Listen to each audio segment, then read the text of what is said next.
IFFK-യിൽ തെരഞ്ഞെടുത്ത മുഴുവൻ ചിത്രങ്ങളും പ്രദർശിപ്പിക്കാൻ സംസ്ഥാന സർക്കാർ. കേന്ദ്ര വാർത്താവിനിമയ മന്ത്രാലയം സെൻസർ ഇളവ് നൽകാത്ത ചിത്രങ്ങളും പ്രദർശിപ്പിക്കും. മുൻ നിശ്ചയിച്ച പ്രകാരം മുഴുവൻ ചിത്രങ്ങളും മുടക്കമില്ലാതെ പ്രദർശിപ്പിക്കണമെന്നാവശ്യപ്പെട്ട് സാംസ്കാരിക വകുപ്പ് മന്ത്രി സജി ചെറിയാൻ സംസ്ഥാന ചലച്ചിത്ര അക്കാദമിക്ക് നിർദ്ദേശം നൽകി. ഫലസ്തീൻ സിനിമകൾ ഉൾപ്പെടെ 19 സിനിമകൾക്കാണ് കേന്ദ്രം അനുമതി നിഷേധിച്ചിരുന്നത്. ആർ റോഷിപാലും സുനിഷ അയലൂരും IFFK-യിലാണ് അസാധാരണമായ ഒരു പ്രതിസന്ധി രൂപപ്പെട്ടിരുന്നത്. ഇതിലാണ് ഇപ്പോൾ മുഴുവൻ ചിത്രങ്ങളും 19 ചിത്രങ്ങളാണ് പ്രദർശിപ്പിക്കാൻ കഴിയില്ല എന്നറിയിച്ചിരുന്നത്. പിന്നീട് ഈ ചിത്രങ്ങൾ ഇപ്പോൾ പ്രദർശിപ്പിക്കാനുള്ള നീക്കം നടത്തുകയാണ് സംസ്ഥാന സർക്കാർ. നേരത്തെ 4 ചിത്രങ്ങൾ പ്രദർശിപ്പിക്കാൻ അനുമതി നൽകിയിരുന്നു. പക്ഷേ ബാക്കി ചിത്രങ്ങളുടെ കാര്യത്തിൽ അപ്പോഴും തീരുമാനമായിരുന്നില്ല. എന്തായാലും അത് പ്രദർശിപ്പിക്കണം എന്നുള്ളൊരു തീരുമാനത്തിലേക്ക് സംസ്ഥാന സർക്കാർ എത്തുന്നു എന്നുള്ളതാണ്. കേന്ദ്ര വാർത്താവിനിമയ മന്ത്രാലയം സെൻസർ ഇളവ് നൽകാത്ത ചിത്രങ്ങളും പ്രദർശിപ്പിക്കാൻ തന്നെയാണ് തീരുമാനം. ആർ റോഷിപാലും സുനിഷ അയലൂരുമുണ്ട് വിവരങ്ങൾ നൽകാൻ. റോഷിപാലിലേക്കാണ് ആദ്യം പോകുന്നത്. റോഷിപാൽ, നേരത്തെ നമുക്കറിയാം ഈ പശ്ചിമബംഗാളിലൊക്കെ സമാനമായ സാഹചര്യം ഉണ്ടായപ്പോൾ പ്രദർശിപ്പിക്കാനുള്ള തീരുമാനമെടുത്തിരുന്നു. അത്തരത്തിൽ ഇവിടെയും നടത്തണം എന്നൊരു ആവശ്യം തന്നെയാണ് ഈ പ്രതിഷേധം ഉന്നയിച്ചവർ അടക്കം മുന്നോട്ട് ആവശ്യപ്പെട്ടിരുന്നത്. ആ രീതിയിൽ തന്നെ സംസ്ഥാന സർക്കാർ ധീരമായി മുന്നോട്ട് പോകുന്നു എന്ന് മനസ്സിലാക്കുന്നു, അല്ലേ?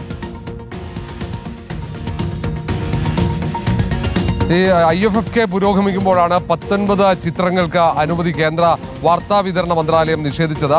അങ്ങനെയുള്ള ഒരു സാഹചര്യത്തിൽ തന്നെയാണ് സർക്കാർ ഇപ്പോൾ കടുത്ത തീരുമാനമെടുത്ത് മുന്നോട്ട് പോകുന്നത്. അതിൽ പലസ്തീനിലെ ഗാസയിലെ ആക്രമണം ഉൾപ്പെടെ പ്രതിപാദിക്കുന്ന പ്രമേയമായ സിനിമകളുണ്ട്. അതിനപ്പുറത്തേക്ക് ഏതാണ്ട് 100 വർഷം പഴക്കമുള്ള നിശബ്ദ ചിത്രമടക്കം അനുമതി നിഷേധിച്ചത്. റഷ്യൻ വിപ്ലവത്തിന്റെ പശ്ചാത്തലത്തിൽ ചിത്രീകരിച്ച സിനിമയ്ക്ക് അനുമതി നിഷേധിച്ചടക്കം കടുത്ത പ്രതിഷേധം നിലനിൽക്കുന്നുണ്ട്. ഇന്നലെയും ഇന്നുമായി അത് IFFK വേദിയിൽ തന്നെ പ്രതിഷേധത്തിന് വഴിയൊരുക്കുകയും ചെയ്തു. സാധാരണ ഇങ്ങനെ ഒരു രീതിയിലും സിനിമകൾക്ക് വിലക്കുണ്ടാകാറില്ല.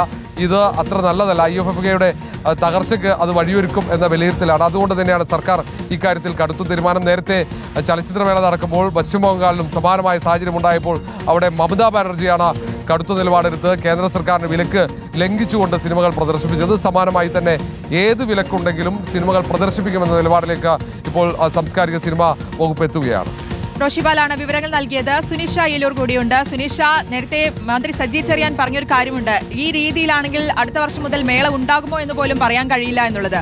പക്ഷേ അങ്ങനെയല്ല, ഇതിൽ മുന്നോട്ട് പോകുക എന്നുള്ളത് തന്നെയാണ്. ഇങ്ങനെയൊരു കേന്ദ്രത്തിന്റെ ഈ നിലപാടിൽ അല്ലെങ്കിൽ ഈ ഒരു നീക്കത്തിൽ ഇതിനെതിരെ മുന്നോട്ട് പോകുക, ഈ പ്രദർശിപ്പിക്കാൻ കഴിയില്ല എന്ന് പറയുന്ന ചിത്രങ്ങളെല്ലാം പ്രദർശിപ്പിക്കുമെന്ന് ധീരമായി തന്നെ പറഞ്ഞുകൊണ്ട് മുന്നോട്ട് പോകുന്നു എന്നുള്ളത് തന്നെയാണ്. ഈ പ്രതിഷേധങ്ങളൊക്കെ വലിയ രീതിയിൽ ഉണ്ടാവുകയും ചെയ്തിരുന്നല്ലോ. നിലവിൽ എന്താണ് ഒരു സാഹചര്യം IFFK-യിൽ?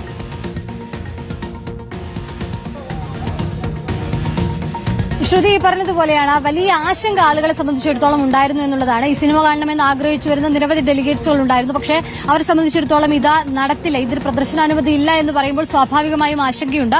ഒപ്പം തന്നെ മന്ത്രി പറഞ്ഞതുപോലെ നാളെ ഇനി IFFK തന്നെ നടത്താൻ സമ്മതിക്കുമോ, ഏതൊക്കെ സിനിമകൾക്ക് വിലക്ക് വരുമെന്നുള്ളൊരു ആശങ്ക അത് വേറെയും ഉണ്ട് എന്നുള്ളത് തന്നെയാണ്. ഏതായാലും ഇന്ന് രാവിലെയോടുകൂടി തന്നെ 4 സിനിമകൾക്ക് പ്രദർശനാനുമതി അനുവദിച്ചിരുന്നു. ഒപ്പം ഈ once upon a time in Gaza പോലുള്ള, ബീഫ് പോലുള്ള, പ്രധാനമായും സ്പാനിഷ് ചിത്രമായ ബീഫ്, അതിന്റെ പേരുകൊണ്ട് മാത്രമായിരുന്നു നിരോധിക്കുന്ന ഒരു സാഹചര്യം ഉണ്ടായിരുന്നത്.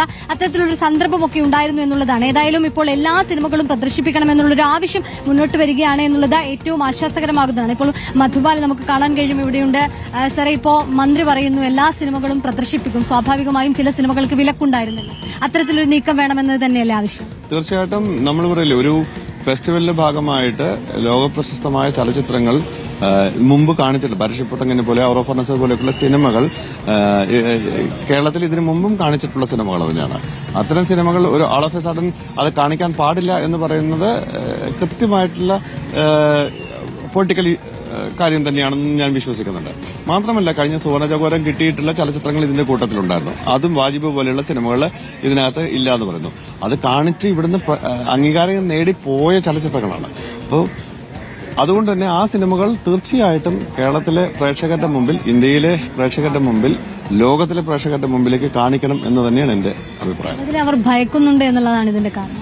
ഈ പേടി എന്തിനാണെന്ന് മനസ്സിലാവാത്ത കാര്യമാണ്. കാരണം ഒരു വാക്ക്, ബീഫ് എന്ന് പറയുന്ന ഒരു വാക്ക് കണ്ടതിന് ഭയപ്പെട്ട ഒരു ജനതയാണ്. ബീഫ് എന്ന് പറയുന്ന ഒരു വാക്ക് എന്താണെന്ന് മനസ്സിലാക്കാൻ ആദ്യം ഈ നമ്മൾ ഒരു കാര്യം ആലോചിക്കേണ്ടത്, ബീഫ് കൃത്യമായിട്ട് കഴിക്കുന്ന ഒരു ജനതയുണ്ട്, കഴിക്കാത്ത ജനതയുണ്ട്. വെജും നോൺ വെജും തന്നെയായിട്ട് പോകുന്ന ആൾക്കാരുണ്ട്. ഒരു വാക്കിനെയൊക്കെ ഭയപ്പെടുന്നുവെങ്കിൽ അവർ തീർച്ചയായും മനുഷ്യനെ ഭയപ്പെടുന്നു എന്നുള്ളതാണ്. സ്വാഭാവികമായിട്ടും ആ സിനിമകളിൽ ഒരുപക്ഷെ കൊൽക്കത്തയിലെ ചലച്ചിത്രമേളയിലും ഇത്തരം ഒരു സാഹചര്യം ഉണ്ടായിരുന്നു. അന്ന് ആ വിലക്കിനെ ലംഘിച്ചുകൊണ്ട് പ്രദർശിപ്പിച്ചൊരു സ്ഥിതി ഉണ്ടായിരുന്നു. അതേ രീതിയിൽ നമ്മൾ മുന്നോട്ട് പോവുക എന്നത് തന്നെയല്ലേ വ്യക്തിപരമായ ഒരു അഭിപ്രായം? അങ്ങനെ തന്നെ അല്ല, തീർച്ചയായിട്ടും സിനിമ കാണിക്കുക എന്നുള്ളത് തന്നെയാണ് എന്റെ അഭിപ്രായം. സിനിമ കാണിക്കണം എന്ന് തന്നെയാണ് എന്റെ അഭിപ്രായം. കാരണം ഈ സിനിമകൾ മുമ്പ് ഇവിടെ കാണിച്ചിട്ടുള്ളതാണ്. കണ്ട ജനതയാണുള്ളത്. കണ്ട ജനതയുടെ മുമ്പിലേക്ക് വീണ്ടും കാണിക്കാനില്ല. ബാരിഷപ്പുറത്തെങ്കിലും പോലൊരു സിനിമ കേരളത്തിലെയും ഇന്ത്യയിലെയും ലോകത്തിലെയും പല യൂണിവേഴ്സിറ്റികളിലെയും പാഠപുസ്തകം കൂടിയാണ്. ആ സിനിമയൊക്കെ ഈ ഒരു വാക്കിന് ബാറ്ററി എന്ന് പറയുന്ന അല്ലെങ്കിൽ ബാറ്ററി ഷിപ്പ് എന്നുള്ള വാക്കായിരിക്കാം. ചിലപ്പോൾ അത് എന്താണ് ഇവൻ എന്ത് കണ്ടുകൊണ്ടാണെന്നുള്ളത് മനസ്സിലാകുന്നില്ല. അത്രമേൽ വിവരമില്ലായ്മ കാണിക്കരുത് എന്നുള്ളത് തന്നെയാണ്. അക്ഷരാർത്ഥത്തിൽ വിവരമില്ലായ്മ എന്നുള്ള വാക്ക് തന്നെയാണ് ഇതിനകത്ത് ഉപയോഗിക്കേണ്ടത്.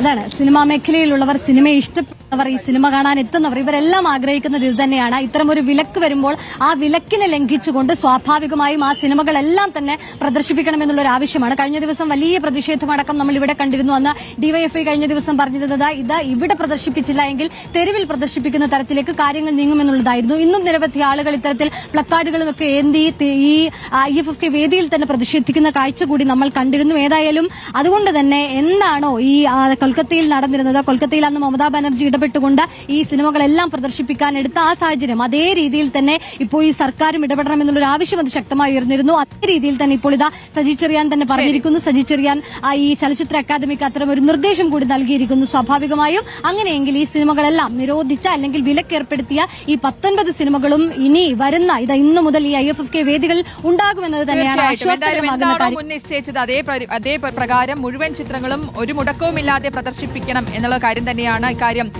സാംസ്കാരിക വകുപ്പ് മന്ത്രി സജി ചെറിയാൻ സംസ്ഥാന ചലച്ചിത്ര അക്കാദമിക്ക് നിർദ്ദേശം നൽകിയിരിക്കുകയും ആണ്. സുനിഷ അയലൂരും R. റോഷിപാലുമാണ് വിശദാംശങ്ങൾ നൽകിയത്.